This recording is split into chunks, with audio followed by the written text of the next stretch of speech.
Ready for the surprise? ಒಂದು ನಿಮಿಷ ಬಂತು ಈಗ.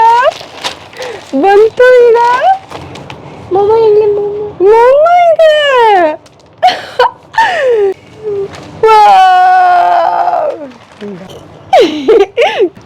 ಓಯಪ್ಪ, ಓದಿ ನೋಡೋಣ ಇದನ್ನ ಚಿನ್ನಮ್ಮ. ಓದಿ ಏನಿದೆ ಮಮ್ಮ ಏನ್ ಬರ್ದಿದ್ದಾರೆ? ಓದಿ ಏನಿದು? ಆಟ ಆಡ್ತೀರಿ? ಬಂದೆ. ಎಲ್ರಿಗೂ ನಮಸ್ಕಾರ. ಇವತ್ತು ವಿಜಯ ಕರ್ನಾಟಕ ಪತ್ರಿಕೆಯಲ್ಲಿ ನನ್ನ ಭಾವಚಿತ್ರ ಬಂದಿದೆ, ಹಾಗಾಗಿ ಸಿಕ್ಕಾಪಟ್ಟೆ ಖುಷಿ ಆಗ್ತಿದೆ. ಇದು ಹೊಸ್ತ ಅಂತ ಕೇಳಬೇಡಿ, ಆದರೆ ಈ ರೀತಿಯಾದಂತಹ ಭಾವಚಿತ್ರ ಇದೇ ಮೊದಲನೇ ಬಾರಿಗೆ ಬಂದಿದೆ, ಹಾಗಾಗಿ ತುಂಬ ಖುಷಿ ಆಗ್ತಾ ಇದೆ. ಇವತ್ತಿಂದ ಪ್ರತಿ ಆಲ್ಟರ್ನೇಟ್ ಬುಧವಾರ ನನ್ನ ಅಂಕಣ ವಿಜಯ ಕರ್ನಾಟಕ ಪತ್ರಿಕೆಯಲ್ಲಿರುತ್ತೆ ಫಿಲ್ಟರ್ ಇಲ್ಲದ ಲೈಫು ಬೈ ಅದಿತಿ ಪ್ರಭುದೇವ.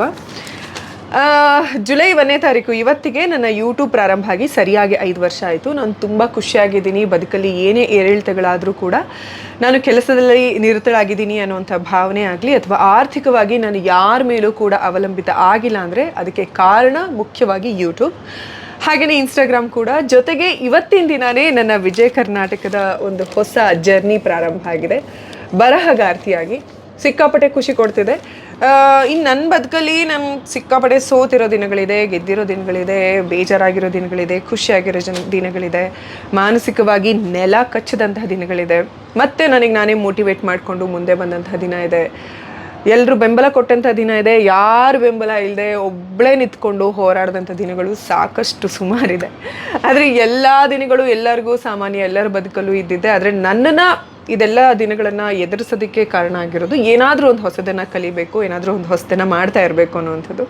ಆದರೆ ನನ್ನ ಎಲ್ಲ ಬದುಕಿನ ನಿರ್ಧಾರಗಳಿಗೂ ನೀವು ಯಾವಾಗಲೂ ಬೆಂಬಲ ತೋರಿಸಿದ್ದೀರಾ, ನಿಮ್ಮ ಹಾರೈಕೆಗಳನ್ನು ತಿಳಿಸಿದ್ದೀರಾ, ನಿಮ್ಮೆಲ್ಲರಿಗೂ ಕೂಡ ನನ್ನ ಧನ್ಯವಾದಗಳು.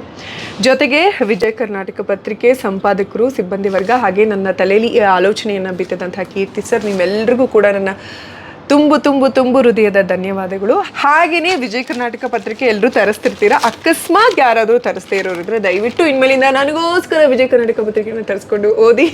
ಹಾಗೆಯೇ ಹೇಗನಿಸ್ತು ಅಂತ ನಿಮ್ಮ ಅನಿಸಿಕೆಗಳನ್ನು ತಿಳಿಸಿ. ನನ್ನ ಈ ಹೊಸ ಅಧ್ಯಾಯಕ್ಕೆ ನಿಮ್ಮೆಲ್ಲರ ಆಶೀರ್ವಾದ ಇರಲಿ. ನಮಸ್ಕಾರ.